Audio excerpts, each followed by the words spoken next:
ವಿಪಕ್ಷದವರು ಸರ್ಕಾರವನ್ನು ಅಸ್ಥಿರಗೊಳಿಸುತ್ತಿದ್ದಾರೆ ಅನ್ನೋ ಆರೋಪಕ್ಕೆ ನಾಯಕರುಗಳು ಮಾತನಾಡಿದ್ದಾರೆ. ವಿಪಕ್ಷದ ನಾಯಕರು, ನಮ್ಮಿಂದ ಸರ್ಕಾರ ಅಸ್ಥಿರ ಆಗಲ್ಲ, ನಿಮ್ಮ ಜಗಳದಿಂದ ಅಸ್ಥಿರ ಆದರೆ ನಮಗೆ ಗೊತ್ತಿಲ್ಲ ಅಂತ ಕೇಂದ್ರ ಸಚಿವ ಪ್ರಹ್ಲಾದ್ ಜೋಶಿ ಅವರು ಹೇಳಿದ್ದಾರೆ.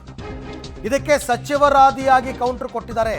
ಸರ್ಕಾರ ಬೀಳ್ಸಕ್ಕಾಗಲ್ಲ, ನಾವು ಸುಮ್ಮನೆ ಕೂರಲ್ಲ ಅಂತ ಡಿ ಕೆ ಶಿವಕುಮಾರ್ ಹೇಳಿದ್ರೆ, ತಲೆ ಕೆಳಗೆ ಮಾಡಿದ್ರೂ ಸರ್ಕಾರಕ್ಕೆ ಏನೂ ಮಾಡೋಕ್ಕಾಗಲ್ಲ ಅಂತ ಮತ್ತೋರ್ವ ಸಚಿವ ಎಂ ಬಿ ಪಾಟೀಲ್ ಕೂಡ ರಿಯಾಕ್ಟ್ ಮಾಡಿದ್ದಾರೆ.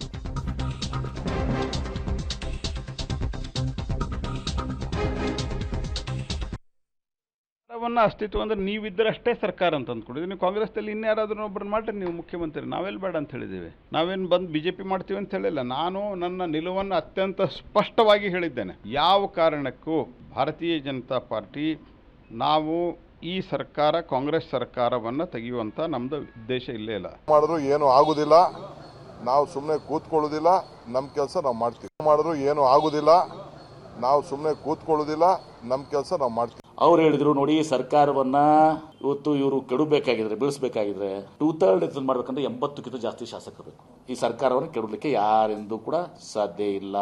ಇವ್ರ ತಲೆ ಕೆಳಗೆ ಮಾಡಿ ಕಾಲ್ ಮೇಲೆ ಮಾಡಿದ್ರು ಮಾಡೋಕ್ಕಾಗಲ್ಲ.